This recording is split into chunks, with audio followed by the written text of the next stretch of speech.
Salut tout le monde, bienvenue dans cette nouvelle vidéo.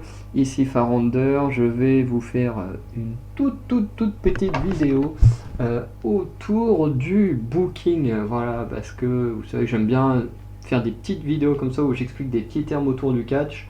Et aujourd'hui on passe au booking, voilà, qui est un terme très souvent utilisé par des fans de catch comme moi qui font des vidéos. Alors même si moi je crois que j'utilise pas autant que d'autres comme Sturi et tout ça, mais ça peut m'arriver de l'utiliser et c'est intéressant pour des nouveaux fans, des gens qui redécouvrent le catch comme moi en 2019. Ça peut toujours être intéressant d'avoir des petits rappels de termes. Bref, du coup on va voir ça avec deux petits éléments et voilà, c'est pour ça que je dis que ça va être très court.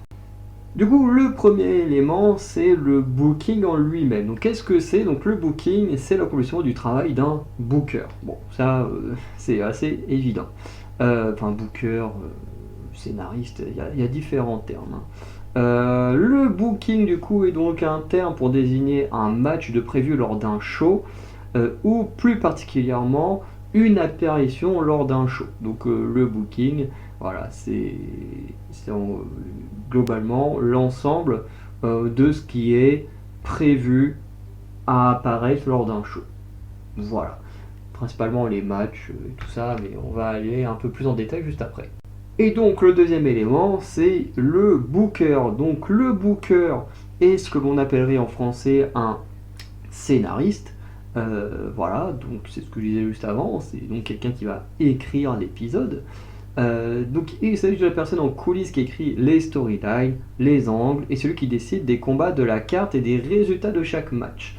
Donc bien sûr, il y a des bookers, des scénaristes spécialisés entre guillemets sur certains catcheurs et tout ça, sur certaines histoires. Des fois c'est même des catcheurs qui font leurs propres histoires, comme avec Roman Reigns et Paul Heyman, qui ont plus ou moins la liberté créative de ce qui va se dérouler avec la Bloodline. On a également les personnes haut placées, comme Vince McMahon, comme Triple H, qui ont aussi tendance à mettre la main dans le booking. Mais il y a également des gens qui travaillent dedans.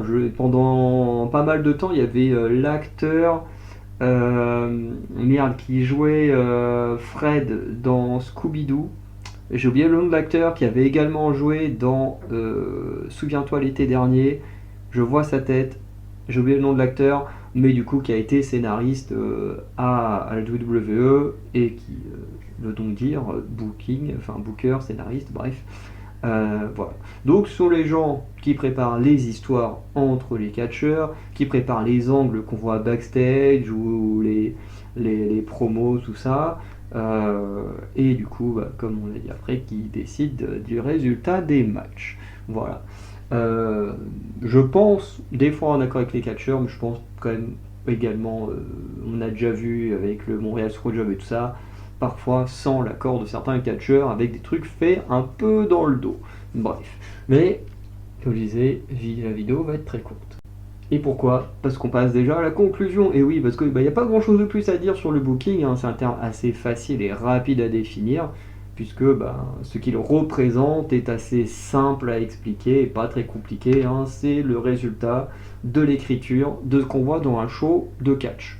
C'est aussi simple que ça. Voilà, il n'y a pas plus de choses à dire. Et voilà. Et l'acteur c'est Freddie Prinze Jr., ça vient de me revenir d'un coup. Attends, je vais vérifier quand même le nom. Si je marque Freddie Prinze Jr., c'est ça. Ça m'est revenu d'un coup, me demandez pas pourquoi. Voilà. Et du coup, voilà, j'ai pas grand chose de plus à dire. Donc si vous avez aimé, n'hésitez pas à laisser un like ou vous abonner. Sinon, c'est une bonne soirée. Je vous dis à très bientôt. Et vous aurez également un autre terme qui sera défini prochainement cette année, et je pense qu'on déterminera également d'autres termes prochainement en 2025, etc. Donc passez une bonne soirée, à très bientôt, ciao.